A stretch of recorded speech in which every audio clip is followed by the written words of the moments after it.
हाय नमस्कार सगळ्यांना। आपण हा जो रोड जातोय तो राजधानी रायगडकडे जाणारा हा रोड आहे आपला। आणि महाड तालुक्यात आज आपल्या 45 डिग्री म्हणजे 45 डिग्री सेल्सिअस तापमानाची नोंद आहे।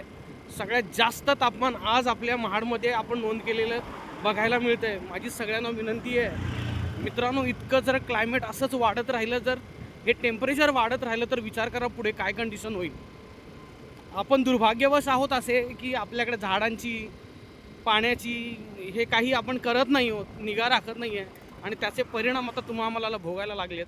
45 डिग्री सेल्सिअस तापमान आहे ऑन द रोड आणि रोडवरून आपल्याला चालता येत नाही आहे। इतकी गरमी आणि इतकं असं वाटतं की आगीतून चाललोय की काय असं होतं। ही परिस्थिती निर्माण झाली आपल्याकडे। बघूया ह्या वर्षी आपण तरी काय करतोय। ती थोडीशी लाज असेल, शासन प्रशासन सरकार ह्यांना लाज नाहीत आणि हे आपल्यासाठी काहीच करू नाही शकत। तुम्हाला सांगतो, जर सुज्ञ असाल, शहाणे असाल ना, माणूस म्हणून जगायचं थोडंफार जर अक्कल असेल ना, तर ह्या वर्षी तरी आपल्या येणाऱ्या पिढीसाठी झाडे लावायला पाहिजेत, झाडे वाचली पाहिजेत, पाणी अडवायला पाहिजे, जेणेकरून हे तापमान असं राहणार नाही आणि आपण सुखाचं जीवन जगू। जय भीम, जय शिवराय।